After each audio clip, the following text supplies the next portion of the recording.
Hey guys, welcome to Planning with Crystal. So today's unboxing is the Hotel Chocolat, the inventing room for December 2020. So if you've not watched me unbox this one before, it is essentially a monthly subscription or a monthly subscription club that Hotel Chocolat run.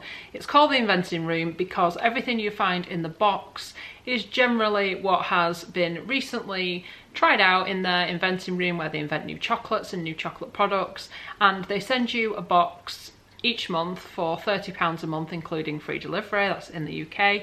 And you get to try all these new products that haven't yet made it to market. You get to vote to sort of help them to decide whether or not they should actually sell this product to everyone. So it's quite exciting because you really have no idea what you're going to get, no choice in what you're going to get. You just get what you get and you get to try lots of new products.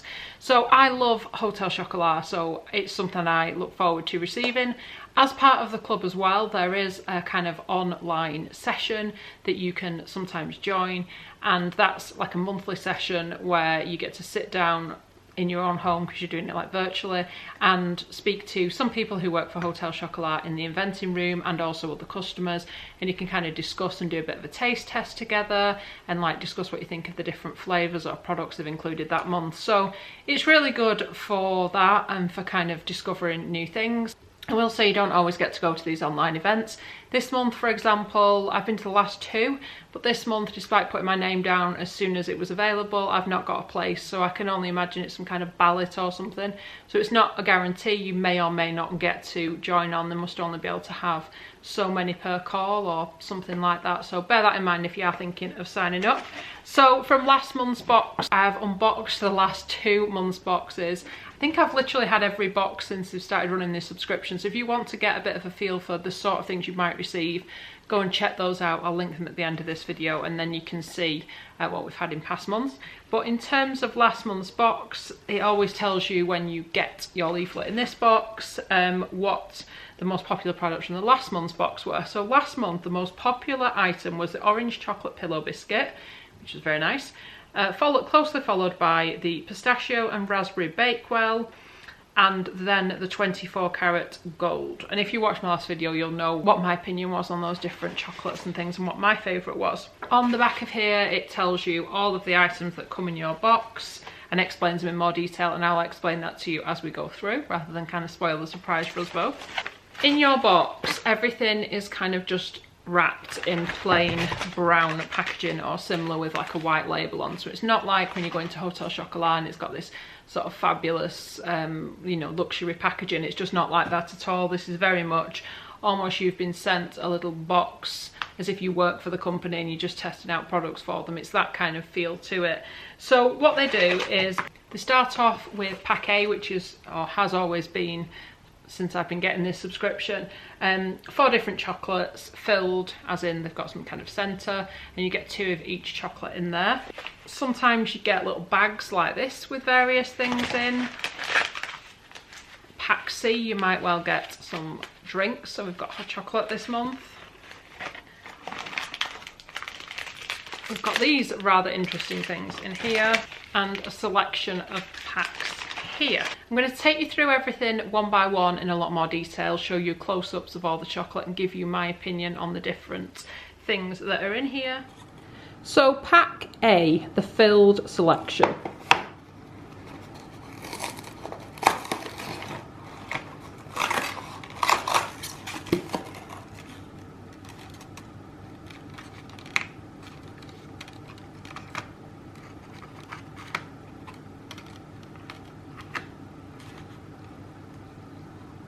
Okay, so I'm going to cut open the chocolates. I'm going to show you what the insides and things look like and give you my opinion on each one. So this first one we've got here is sesame halva. So it doesn't actually tell me what the outside's made of. It kind of looks like milk.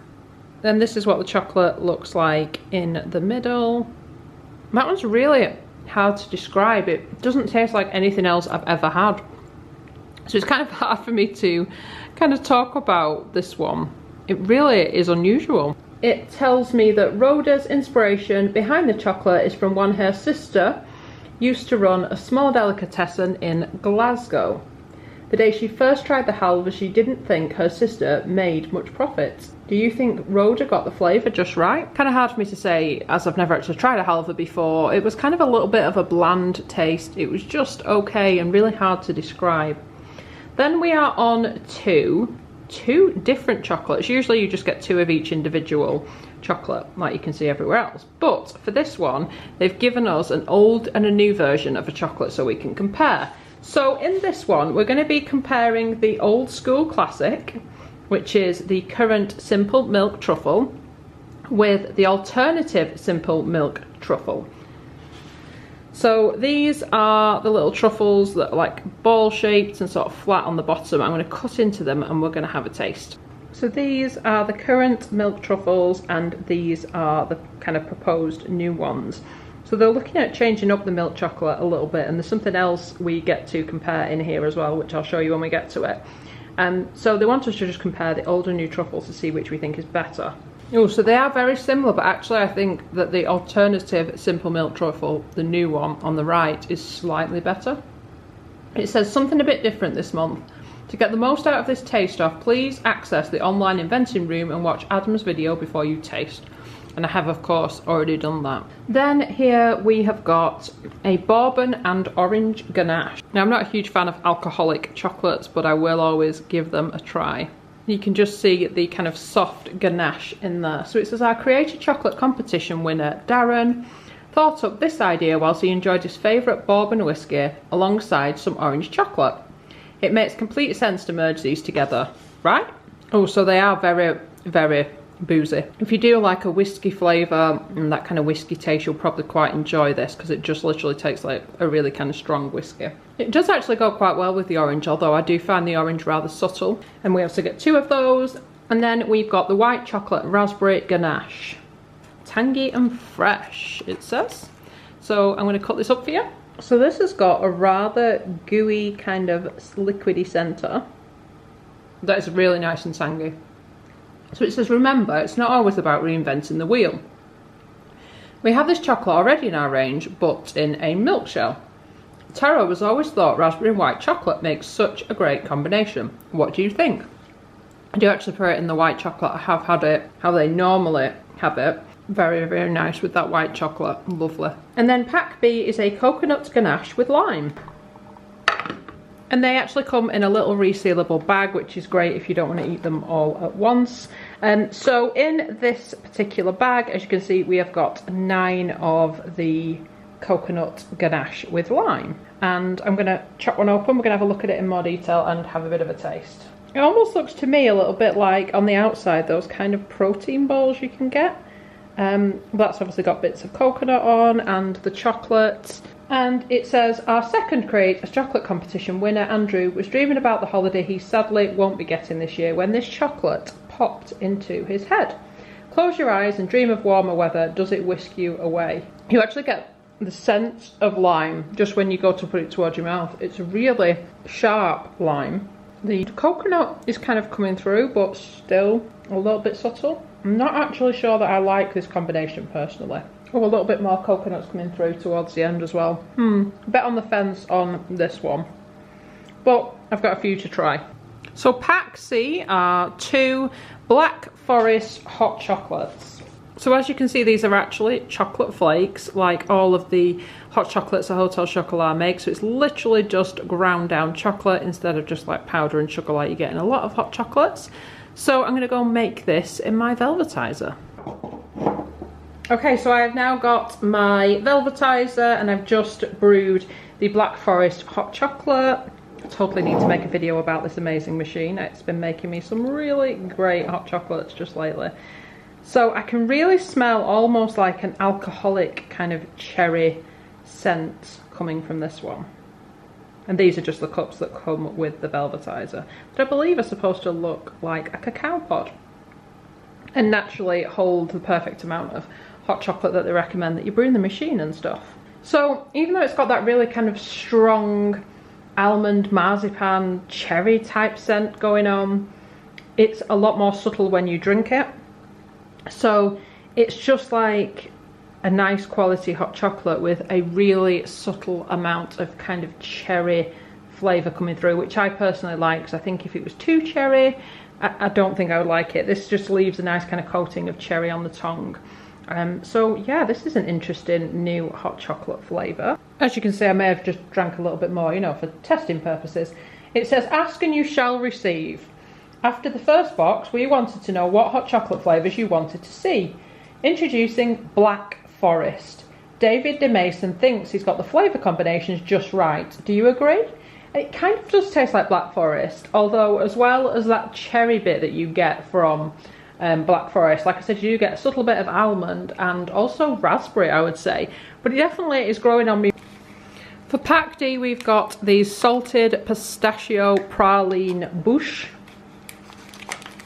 which are actually green, I guess because of that pistachio. So a bouche is like a log kind of shape, and you can actually see on the top where we've actually got the nuts and things. It is literally green. And as you can see there, the nuts are just on the top. They're not kind of running through. That's a really kind of soft texture. It literally is like melting in your hand when you pick it up. It says, inspired by the traditional French desserts, Bouche de Noël, a super indulgent maximum pistachio flavour combined with white chocolate ganache, is now officially one of Curry's favourites. Is it yours? So I can definitely say the pistachio and white chocolate work perfectly together, and I do like nuts and things, so I'm liking that kind of texture there from the nuts on top. Very nice, but I would say a little bit sickly. I wouldn't be able to eat a whole one of these at once. I'd have to go slow on this, I think. Then we've got a couple of kind of almost trials to do, or taste-offs. So they've given us a pack of the currant milk batons and the alternative milk batons, so that we can compare the two and see what we would prefer. Kind of trying to up the amount of cacao and things in the different milk flavours, and looking at basically introducing a better milk. So they're kind of asking customers to obviously let them know which they prefer. They don't want to remove the standard milk if people prefer to keep the one they've already got. So it's kind of a bit of a taste off. So I'm going to open these packs and show you them. I absolutely love the batons. I've got quite a selection. I just think they're a great way to just taste a kind of plain chocolate. So it looks like we're going to have 3 of each. We've got the currant ones on the left, the alternative milk batons on the right. Both look pretty similar. You wouldn't really be able to tell them apart just by looking at them, so I'm not going to kind of investigate the inside too much, because they are just a standard milk baton through and through. So that's the original, the one I'm used to. They also talks about, you know, you might not be able to tell the difference between the two, and that's fine too. So they are very, very similar. I would say that the alternative milk baton is a little bit smoother. Neither are kind of sweeter than each other, but like I said, texture wise, taste, the alternative milk baton is a tiny bit better than the currant milk baton, in my opinion. And then finally, pack F1 and F2, the currant caramel baton and the alternative caramel baton. So with these, hopefully you can see the difference here. The currant caramel batons are a little bit more kind of caramel looking, a little bit lighter brown than the alternative. So interesting. Okay, in this case, they are sweeter. The alternative caramel is sweeter than the currant caramel. And I also think they're a little bit sicklier. I definitely prefer the currant caramel baton over the alternative caramel baton. And again, it says, something a bit different this month. To get the most out of this taste off, please access the online inventing room and watch Adam's video before you taste, which of course I have done. 100% currant caramel baton between these two. So I hope you enjoyed seeing all of the chocolates close up and hearing my kind of thoughts on them. I'm just going to quickly recap everything that came in this month's box. So we had the filled selection, which contained 2 bourbon and chocolate ganache, 2 sesame halva. It also contained the alternative simple milk truffle and the currant simple milk truffle to kind of compare the two and help you to decide which you preferred, and the white chocolate raspberry ganache. Pack B was a coconut ganache with lime. Pack C, we got 2 of the Black Forest hot chocolates. Pack D, we got 2 of the salted pistachio praline bouche. And then for the last 4 packs, we got pack E1, which was the current milk baton, pack E2, which was the alternative milk baton, pack F1, the current caramel baton, and pack F2, the alternative caramel baton. So don't forget to let me know in the comments, what do you think of this month's Inventing Room box? I mean, it's not very festive, that it's not that kind of subscription where they're going necessarily with the theme of the different months or the different seasons, although last month we did get some items like the firecracker that kind of lent itself a little bit more to the kind of wintry bonfire night type season. But yeah, let me know in the comments what you think of this box and what you think of this month's selection, whether you would have been happy to try this and whether you'd be happy to receive it, and also whether this is a subscription you are considering, whether you kind of think it's worth it. Let me know in the comments. So I am going to continue to be a subscriber, and I'm looking forward to seeing what else comes next for the January box. So if you've enjoyed watching this unboxing, I'd love it if you'd subscribe and hit the notification bell, and then you'd be notified when that video goes live. I am still posting new videos every day, so you should always have something new to watch when you visit my channel. I'd also love it if you give me a thumbs up. It lets me know you're enjoying the content that I'm producing. I'm a huge Hotel Chocolat fan. I buy all this stuff myself, so if there's anything in particular you'd like to kind of see from my Hotel Chocolat videos, you know, put some suggestions down in the comments and I may well look at doing those in the future. So I hope you've enjoyed watching my unboxing. Thank you so much for watching. Bye guys.